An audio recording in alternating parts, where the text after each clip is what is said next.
Sebelumnya selamat pagi Bu. Pagi. Maaf saya mengganggu sedikit waktunya.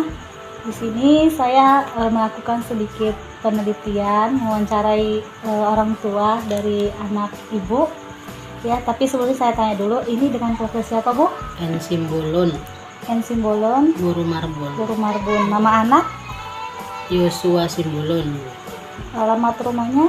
Jalan Mario Santoso, Kelurahan Pluit Brandar 1, Kecamatan Medan Timur. Oke. Jumlah anggota keluarga? Anak saya ada 4, 3 laki-laki, 1 perempuan. Pendidikan terakhir Bapak? SMA, Ibu? SMA juga. Oke. Kita mulai aja ya Bu ya.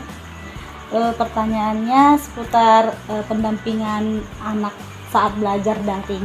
Nah, pertanyaan pertama, apakah kendala yang mendasar pada pembelajaran selama pandemi yang Ibu alami saat mengajar anak? Ya, kita yang biasa, kendala utamanya kita yang biasa dia berhadapan dengan guru, kita berangkatkan dia ke sekolah, harus kita yang mendampinginya. Sementara kadang-kadang anak-anak kita ajari bosan, mungkin jenuh. Nah, itulah. Kalau untuk sinyal sendiri atau fasilitas kayak handphone gitu gimana Bu? Apakah ada kendalanya gitu, ada sedikit masalahnya? Oh, itu juga ya di handphonenya. Soalnya anak saya kan ada 4. Ya terpaksa lah kita bilang mereka harus satu-satu handphone karena sekolahnya kan beda-beda. Yang satu SMK, yang satu SMA, SMP dan SD. Jadi berarti mereka harus butuh satu-satu handphone. Ya disitulah pintar-pintar kita lah bagikan. Kebetulan saya punya anak ada 3 handphone, jadi yang paling kecil kita iniin lah di WA dari guru. Kita bergantian lah kita buat cara belajarnya. Nanti kakaknya ngerjain tugas dari buku, kita ambil handphone WA dari kakaknya, kita belajarlah, lihatlah tugas dari yang sama yang paling kecil gitulah. Jadi masalahnya di fasilitasnya ya Bu ya? Iya. Oke. Untuk sinyal sendiri berarti nggak ada masalah ya Bu ya? Kadang ada juga sinyalnya kadang yang nggak bagus gitu. Ya, terpaksa kita menunggu kan kapan ada jaringannya bagus ya begitulah. Sabar-sabarlah. Namanya bukan kita yang buat sinyalnya datang dari sana gitu. Iya. Kalau untuk pendampingan anak sendiri, apakah Ibu selalu mendampingi anak saat belajar? Untuk saat ini memang nggak selalu karena saya orangnya bekerja. Nah, mungkin pada saat saya tidak bekerja atau saya pulang bekerja, saya tanyakan kepada anak saya gimana PR-nya. Ya namanya anak-anak kadang-kadang dikerjain, kadang-kadang enggak. Ya wajibnya malam pada saat kita di rumah kita dampingi balik dia belajar. Yang SD ya. Kalau yang SMA ya udah tahulah mereka. Berarti karena situasi dan kondisi saat bekerja makanya nggak bisa mendampingi si anak ya? Iya, nggak selamanya lah kita dampingi gitu. Kadang kakaknya lah yang dampingi, abang-abangnya. Tapi mereka kan juga belajar. Ya, jadi terpaksa memang pada saat mungkin mereka nggak sempat kita ambil alih. Tapi kalau untuk Bapak sendiri di rumah gimana? Mau nggak seiring kadang-kadang mendampingi si anak gitu? Mau, cuman kan mamanya anak-anak mungkin lebih dekat dengan mamanya ya, daripada bapaknya. Kalau untuk prestasinya sendiri Bu bagaimana? Saat ini kan kita daring nih, apakah saat daring sama tatap muka itu ada suatu perbedaan nggak? Apakah prestasinya naik atau menurun? Jauh berbeda, pastilah menurun karena sewaktu berhadapan dengan guru mungkin kan belajarnya lebih serius. Nah, sementara sekarang dengan kita belajar, apalagi pada saat kita jam kerja kita ada, anak-anak sekarang seringan main game, tidak konsen belajarnya. palingan ya tunggu kita pantau lah kan, berarti istilahnya dia hanya mengerjakan tugas-tugas yang diberi oleh guru aja lah, tidak sepenuhnya yang seperti di sekolah. Kalau di sekolah kan pasti waktunya lebih belajar lebih banyak, fokusnya pun lebih banyak, tidak seperti yang di rumah kan sudah terbagi. Kadang kita pun belajar sama anak, kita sempatkan lagi masak di belakang. Berarti terbagi-bagi ya. Terbagi iya. Ininya. Terbagilah. Oke. Untuk pertanyaan yang keempat, apakah ada perubahan sikap pada anak ketika belajar daring? Ada nggak kira-kira yang ibu rasa perubahan sikapnya itu kelihatan saat dia tatap muka dengan saat dia belajar daring? Ada nggak? Apakah dia baik belajarnya atau dia nakal atau ada yang lain gitu? Pastilah ada perubahan sikap, itu pasti ada, karena kan yang selama ini yang dia berhadapan dengan guru mungkin jauh lebih apa ya, lebih konsen, lebih pokoknya berhadapan dengan guru itu dia lebih fokus lah. Sementara kita kan yang sudah setiap hari mungkin udah jenuh, udah bosan, udah capek, karena di sana pun dia ada teman-temannya, nggak setiap hari dengan kita berdua doang gitu tiap hari kan, pasti udah jauh lah lebih beda sikapnya. Lebih enak mungkin yang di sekolah daripada yang daring di rumah, jenuhnya itu. Iya. Terus kira-kira nih Bu, kan kalau misalnya nih pandemi kan berlanjut lagi nih kan, apalagi kita diperpanjang. Nah, kira-kira kalau misalnya sekolah nih mengadakan pembelajaran tatap muka tapi dalam konteks masih pandemi, apakah dari orang tua sendiri setuju apa tidak? Atau tetap dilaksanakan di rumah saja? Ibu pilih yang mana kira-kira, setuju tatap muka atau tetap di rumah saja sambil belajar kira-kira? Kalau aku sih sebetulnya lebih setuju sebenarnya tatap muka. Cuma kendalanya gini, seandainya anak saya kena sakit, apakah itu ada pertanggungjawaban dari sekolah? Terus ya berat sih kalau belajar di rumah itu berat. Cuman kan kalau di rumah kita lebih tahu mengontrol anak-anak. Di sekolah kan nggak mungkin dilihat guru terus, nggak mungkin siapa yang datang, siapa yang kena, kita nggak tahu kena COVID. Nah, karena maraknya untuk saat ini COVID ini, memang ya untuk saat ini saya lebih bagus anak saya daring di rumah aja lah. Karena kan kebanyakan nih orang tua kan kayak udahlah tatap muka aja lah, lakukan prokes gitu kan. Sementara dari sekolah juga kan nggak mau ngambil resiko, karena apa ya namanya juga kita nggak tahu nih sakit penyakit ini berasal dari mana, bisa juga dari temannya atau dari orang luar. Sementara kan kita sudah ikutin prokes dan ya kebobolan misalnya gitu kan, jadi toh juga orang tua nyalain ke guru, ke pihak sekolah. Jadi banyak memang yang orang tua ini apa sih namanya ya, menyarankan udahlah tatap muka aja lah, dilakukan aja lah, soalnya belajar daring juga harus bayar sekolah, bayar uang kota lagi gitu kan. Banyak sih orang tua yang merasa berat banget gitu kan, apalagi belum lagi pekerjaan rumah belum beres, harus ngajarin anak. Tapi kalau kayak aku pribadi memang ya sebenarnya lebih baguslah di rumah aja. Kenapa? Karena nggak ada yang mau bertanggung jawab di balik semua ini.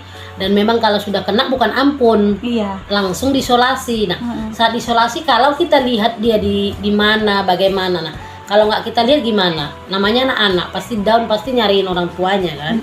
Mungkin dia nyari gurunya, pasti dia kembali cari mamanya. Itu yang paling apanya. Jadi kalau untuk saat ini biarlah daring rumah aja lah. Yang penting kerjasama dengan orang tua dan murid. Ya, jadi kalau kira-kira nih Bu, kalau ada ingin yang Ibu sampaikan kesan dan pesan istilahnya di masa pandemi ini selama anak belajar di rumah itu, ada nggak yang ingin Ibu sampaikan? Mana tahu ada yang apa yang tertahan di hati gitu. Itulah, semoga lah pandemi ini segera berlalu dan kita semuanya bisa menjalani kehidupan new normal kembali, supaya kita bisa jalani hidup lagi seperti biasanya ya. Dan ya guru-guru pun seandainya apapun sabarlah. Ya bagaimana lagi keadaan yang buat kita ya kan. Seandainya pun pandemi ini belum berlalu, ya paling tidak pelan-pelan lah kita semua. Seandainya ada pun tatap muka 1 jam bolehlah ya kan. Nah, itu pun harus betul-betul dijalani prokes untuk di sekolah, harus. Jangan sampai istilahnya kita kebobolan, anak kita kena, kita pun kena. Jadi sampai kapan kan gitu kan. Jadi istilahnya harus adalah kerjasama antara guru, pemerintah dengan orang tua yang ada saat ini supaya kita semuanya bebas dari pandemi. Ya, makasih. Jadi ya cukup ini sih cukup miris sih sebenarnya kalau kita lihat lagi ya, dengan situasi dan kondisi seperti ini banyak dampak yang terjadi. Jadi ya kita harapkanlah semoga apa yang sekarang terjadi bisa segera berlalu, terus bisa lebih baik lagi, saling memperbaiki diri juga kali ya Bu ya. Iya. Saling menjaga kesehatan juga, karena kan Indonesia ini istilahnya masih untuk taraf kesehatannya masih minim banget gitu kan. Jadi lebih banyak mencari uang daripada mencari kesehatan. Makanya pada saat hari ini diajarkan kita untuk tetap menjaga kesehatan, karena kesehatan itu mungkin mahal harganya. Mahal, tak terbeli itu, dan iya. tak tergantikan. Apalagi kita lihatlah orang yang mau mencari oksigen aja susah, ya kan? Sampai ngantri-ngantri sepanjang jalan gitu kan. Rumah sakit. Ya, jadi ya begitulah Bu kira-kira situasi kondisi Indonesia kita ini. Makasih lah Bu atas kesediaan waktunya dan telah mengganggu waktu Ibu juga.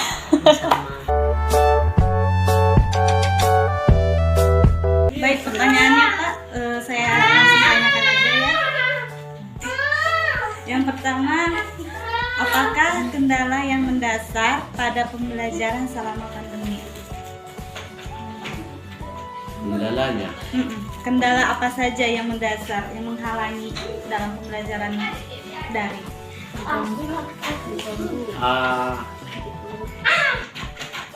Si anak sama sekali tidak mengerti. Kendalanya? Kendalanya? Kendalanya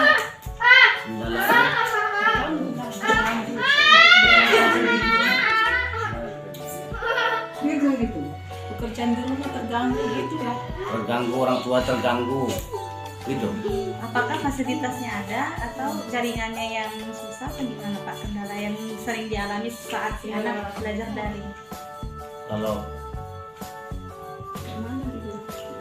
kalau jaringannya itu ya nggak ada masalah, hanya si anak itu sama sekali ya, karena tidak ada terangkan guru ya sama sekali ya nggak mengerti dia apa yang dijawab, apa yang ditanya mengenai Paket itu.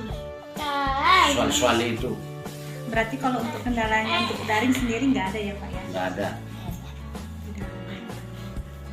Oke, yang kedua, apakah Itu kan jaringan yang berkendala maksudnya tadi kan? Iya. Ada jaringan takok. Iya, jadi pertanyaan kedua, apakah Bapak atau Ibu selalu mendampingi si anak dalam pembelajaran daring? Yang sering mamahnya. Ibu ya, Ibu sering. Ya, ibu.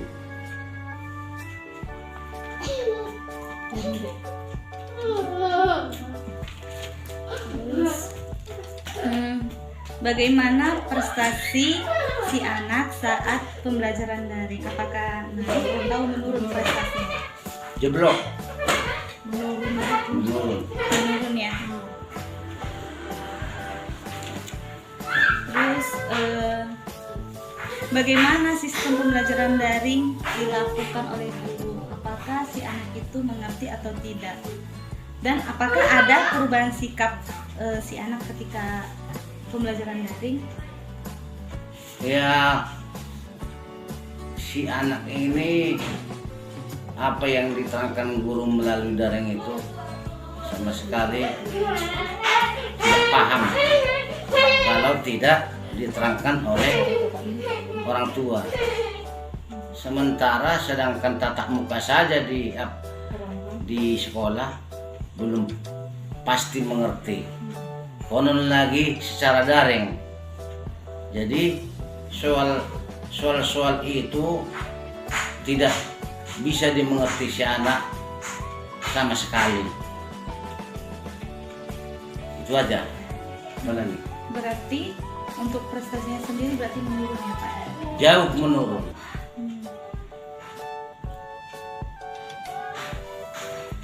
Untuk sikapnya sendiri gimana Pak? Apakah saat dia tatap muka itu anaknya baik, Daring. ya enggak, suatu tatap muka itu si anaknya baik, tapi setelah daring justru lebih kayak nggak mau dengar atau nakal, lebih kayak mana gitu? ada nggak perubahan sikapnya antara tatap Jelas muka? banyak kali perubahan sikap. Lalai dia. Lalai, tidak peduli. Udah itu dia lebih banyak pikirannya main-main.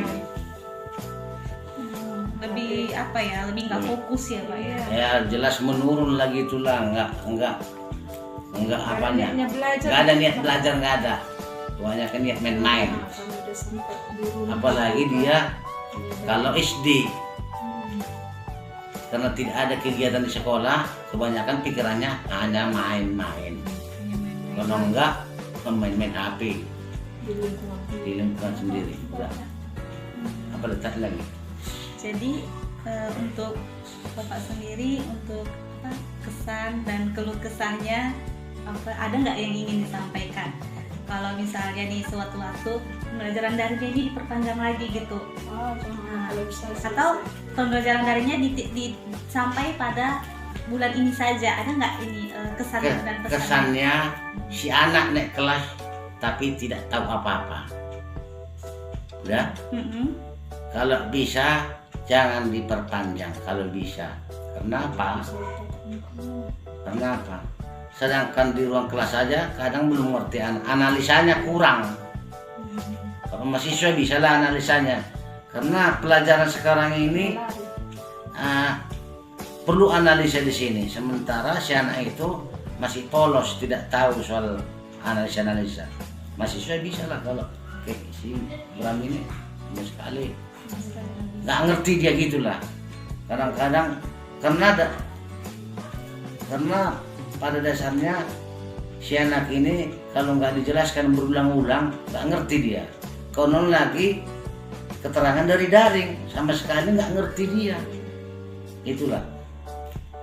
Sedangkan si murid diterangkan pun di sekolah kadang-kadang tergantung gurunya. Makanya kalau kita mahasiswa tidak sama doktoranus dengan profesor. Kalau profesor menerangkan pasti lebih mendetail.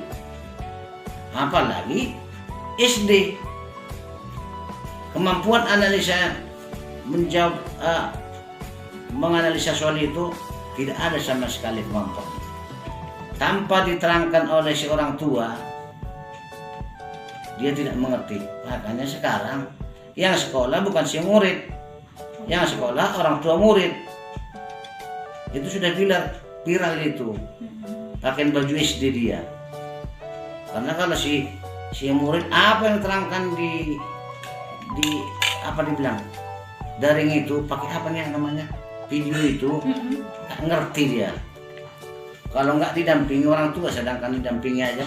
Sedangkan orang tua sendiri kadang-kadang soal-soal itu kita nggak mengerti. Aku yakin si guru ini pun kalau nggak ada buku panduannya sama sekali tidak mengerti dia. Satu lagi, bahwa pelajaran sekarang ini dengan pelajaran yang lewat itu ada CBS, salah belajar siswa aktif, dengan ada satu lagi itu kurang ngerti saya, sudah beda jauh kali. Makanya katanya kan kita ketawa, kita nanya pelajaran agama ditanya bunga, sudah apa? Sudah kita tengok kok sekarang ini sudah gimana Bang Kris? Sudah lari jalur. Nah, nanti pelajaran yang lain ditanya yang lain. Jadi sudah semeraut ku tengok apa ini tata cara pengajaran buku ini kayak tematik itu. Di situ masuk agama, di situ masuk matematik, di situ masuk, harusnya lebih terarah matematik, agama, bahasa Inggris, bukunya satu. Setiap kalau kayak kita dulu kan gitu. Ini enggak, tematik, nanti di situ sejarah, ditanya matematika, pening kita nengoknya. Kalau di situ si siapa wali kota Sumatera, wali kota Medan sudah saya terangkan itu, bahwasanya si murid itu naik kelas pun nol pengetahuannya. Bagaimana mungkin si murid bisa menjawab sementara si guru tinggal mengasih soal. Dan di dia di videonya itu pun terlalu singkat untuk si anak bisa mengetahui, menganalisa soal-soal itu.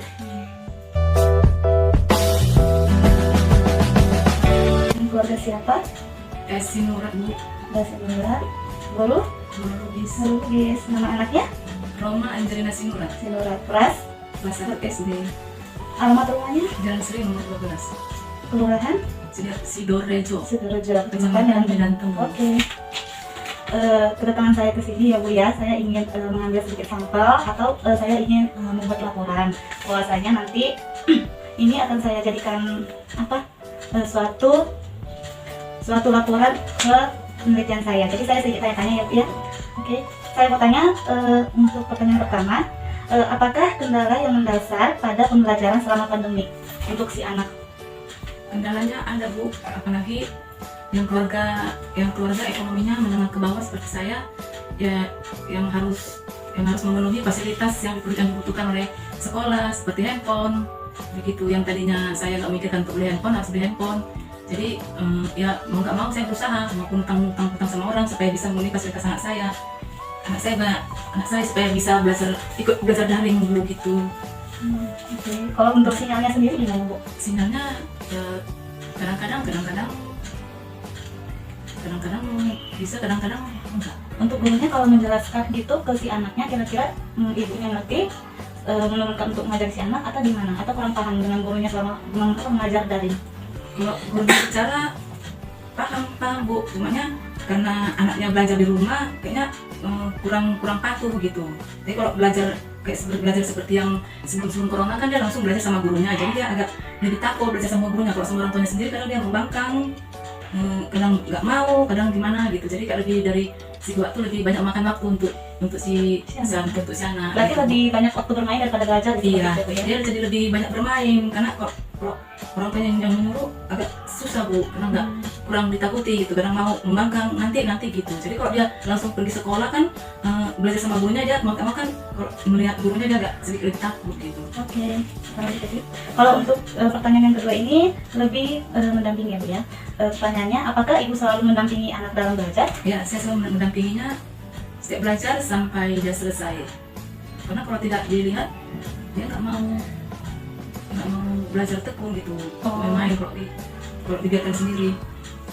Tapi Jadi kalau tiap hari harus saya dampingi gitu, ya? sampai dia selesai belajar. Berarti si adiknya udah bisa membaca, udah bisa menulis berarti ya Bu ya? Udah bisa menulis, udah bisa membaca.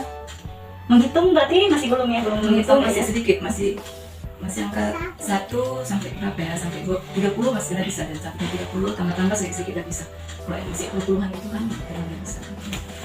Terus untuk prestasinya sendiri Bu, apakah prestasinya itu naik atau turun? Bagaimana prestasi belajarnya selama daring ini? Prestasinya belajarnya agak sedikit menurun ya, karena nggak langsung, karena belajarnya daring kan melalui handphone, jadi sedikit banyaknya agak ada yang dia kurang mengerti gitu. Kalau di sekolah kan gurunya secara langsung mengajari murid satu persatu yang mana dia tidak mengerti gitu. Ada sedikit kesulitan kalau belajar daring, jadi prestasinya nggak lebih sedikit Menurunnya karena efek banyak bermainnya ya daripada belajar ya? Iya, lebih banyak dia bermain daripada belajarnya. Oke, banyak bermain dari belajarnya. Oke, untuk pertanyaan terakhir, apakah ada perubahan sikap pada anak ketika pembelajaran daring? Ada sikap yang berubah nggak selama si anak ini mengikuti pembelajaran daring? Guru memberikan penjelasan gitu, apakah si anak itu mengerti atau tidak? Apakah si anaknya tadi baik menjadi ada sedikit nakal atau gimana gitu? Ada nggak perubahan sikapnya gitu Bu? Ada, jadi dia kalau selama belajar daring ini dia itu agak gimana ya, dia nggak mau terus, nggak kurang patuh kalau disuruh belajar. Dia bilang nanti karena nggak langsung bertemu sama gurunya, dia cuma hanya mendengarkan suara gurunya. Jadi dia bilang nggak bertemu muka langsung dengan gurunya, jadi dia nggak ada rasa Takutnya ya? rasa takut. Jadi dia bilang nanti tunggu nanti gitu. Jadi begitulah setiap hari. Jadi kalau disuruh mengerjakan PR-nya dia yang kurang fokus. Jadi kayak mau tengok ini, mau tengok itu. Jadi pelajarannya sedikit terabaikan. Iya, sedikit terabaikan. Jadi tidak fokus dia belajarnya, jadi kurang tekun. Itu lah yang ini. Yang ini ya. Iya. Jadi ada sedikit miris ya kalau kita lihat kalau selama pandemi ini banyak yang kayak si anak juga jadi sasaran orang tua sih. Kadang kan orang tua ini nggak seperti guru ya, sabar ngajarin si anak, karena kan banyak nih orang tua lagi pekerjaan yang lain mau dikerjakan. Kalau dia antar ke sekolah kan udah Guru kita kasih gurunya bertanggung langsung jawab, dia yang bertanggung jawab. Kalau di sekolah kan kita mau kerjakan yang ini, mau nyuci, mau gosok, mau masak, jadi nggak bisa sebelumnya fokus sama si anak. sama si anak ya. Ya jadi begitulah ya, kurang belajarnya kurang Efektif iya, gitu kurang ya. efektif lah gitu. Iya sih, karena banyak juga yang saya lihat gitu kan, orang tua ini jadi istilahnya udah capek bekerja, capek ngajarin si anak, malah si anaknya nggak mau dengar dengaran Iya, kan, jadi gitu. kayak Jadi si nggak- anaknya jadi korban gitu. Iya, Kadang jadi- kalau orang tua sudah ngajarin kan nggak mengerti, Iya. suaranya nada gitu kan. Iya. Kadang kan orang tua mau seperti itu ya, karena udah capek mengerjakan ini, capek mengerjakan itu. Mana lagi dia mau belajar, disuruh belajar dia nggak fokus, mau main-main. Iya, Itulah iya. Bu, apanya efeknya. kendala-kendalanya ya. Kendala-kendalanya. Jadi untuk ibu sendiri, untuk kesan dan pesan selama pembelajaran daring ini, apa sih yang ingin ibu sampaikan gitu jika nanti ada saatnya belajar tatap muka? Ya semoga apa ini ya, pandemi ini semuanya cepat selesai, biar anak-anak langsung diajarkan tatap muka dengan ibunya, dia jadi lebih tekun belajar karena dia lebih takut kalau bertemu gurunya langsung tatap muka gitu. Jadi kalau dia belajar daring ya rasanya kurang efektif ya. Kurang efektif memang sih, karena banyak orang tua mengeluh begitu. Iya. Termasuk juga kayak adik saya juga seperti itu. Karena Banyak lagi juga. lagi orang tua yang bekerja kan. banyak Ya. banyak pengeluaran juga kali ya Bu ya, karena belum lagi bayar uang sekolah ya. Iya, Beli uang paket lagi. beli paket lagi. Iya ya, seperti itu lah Ada terkadang. buku, harus beli buku juga. Jadi mau nggak mau ya kita ikutin Ya, aja ya. kita ikut program. orang iya. Jadi ya begitulah progres dari pemerintah kita selama pandemi ini, kita ikutin aja peraturannya, karena itu juga apa namanya, demi kebaikan kita masing-masing ya, karena siapapun nggak akan mau gitu Iya. terkontaminasi dengan yang namanya virus dalam virus gitu kan. Iya. Apalagi anak yang usia Seperti itu iya. sangat Iya. rentan sekali gitu, apalagi lansia, anak-anak gitu. Belum tentu semua orang sama antibodinya kan, seperti itu. Semoga pandeminya cepat selesai ya Bu, biar bisa sekolah langsung. Biar bisa ketemu teman-teman ya. Teman lagi, Teman-teman, teman-teman sekolah belajar bersama. Kalau di rumah aja kan Bosan ya? Ya bosan, jadi kebanyakan main-main, Mm-mm. Bu gitu. ya nah, semoga Belajarnya jadi nggak efektif. nggak fokus, Iya, banyak fokus. main-main ya. Itulah Bu. Baiklah, terima kasih Bu atas waktunya. Maaf jika sudah mengganggu karena saya sedang mengadakan penelitian, jadi saya sedikit merepotkan dan sedikit menyita waktu Ibu. Terima kasih saya ucapkan. Terima kasih. Sama-sama Bu. Sama-sama Bu. Bilang hai, kalian jawabnya halo ya. Kalau kita bilang tangan kanan hai, tangan kirinya bilang halo. Kalau kita bilang tangan kiri halo, tangan kanannya bilang hai. Jadi kalau kita bilang tangan kanan hai, tangan kiri jawab halo. Halo. Kalau tangan kiri bilang halo, tangan kanannya hai. Kita coba ya. 1, 2, 3, ya. Halo. Hai. Halo. Hai. Halo. Kok masih ada yang salah ya? Tadi kalau kakak bilang halo, jawabnya hai. Iya, hai. Halo. Hai. Ada kali ya? Oke, ada yang salah lagi ya. Kalau kakak bilang halo. Hai. Oke. Ini mau jadi. Oke, sebelumnya kakak makan diri dulu ya. Jadi nanti di akhir kata-kata ada hadiahnya loh. Jadi dari adik-adik yang mendengar, nanti kakak akan kasih hadiah. Ya, yang mau dengar ya. Oke, sebelumnya kakak perkenalkan diri dulu ya. Nama kakak Naomi dan Nolati 60. Kakak dari mahasiswi IKIP Siliwangi Bandung. Di sini kakak mau sedikit kasih penjelasan ya. Jadi sebelumnya kakak mau tanya dulu, di sini kelas berapa aja yang ada? Sama, perkenalkan diri dulu ya. Dari siapa namanya? Arel. Siapa diri ya? Kakak tunjuk diri, nama, kelas, dan umur ya. Boleh? Boleh ya. Oke. Oke, dari ujung. Berdiri. Ayo.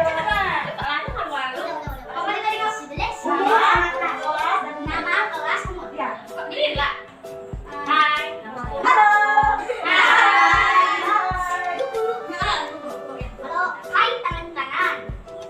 Halo. Halo.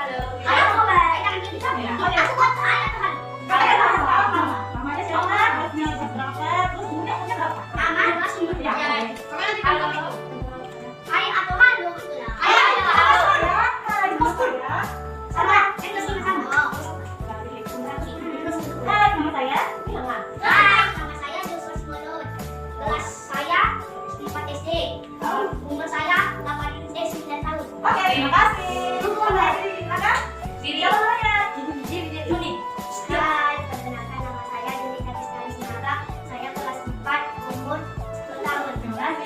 Oke. Kakak yang dulu. Jangan malu. Hai, nama saya dari Jakarta Tua, kelas 3 kelas 4 SD, umur 9 tahun. Oke. Abang yang cerita. Hai. Orang tadi. Hai, kakak dan saya dari Jakarta. Saya kelas 4 SD, umur saya 11 tahun. Makasih. Siapa namanya tadi, Bang? Daniel. Hah? Daniel. Ini abang kita? Daniel. Daniel. Oke, abang yang di depan. Siapa namanya? Siap. Ya, siapa namanya? Saya Diman. Udah dia. Hai, nama saya Diman. Iya, namanya. Kelas 5 umur 10. Nomor 10. Namanya? Aisman. Karisman. Oke, terima kasih abang. Yang di depan.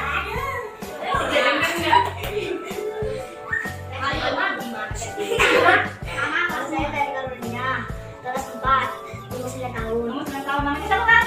Lady. Ferdi. Sebelum siapa? Kakak dia. Ada Nanti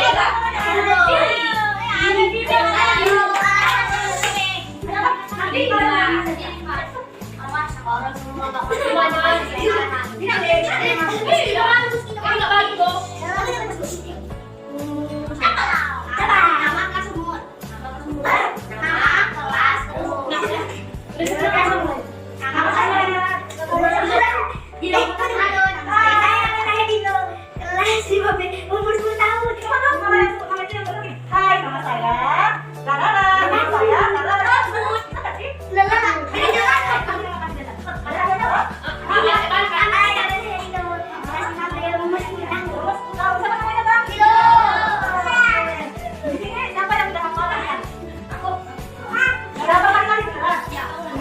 Coba apa yang mau cerita?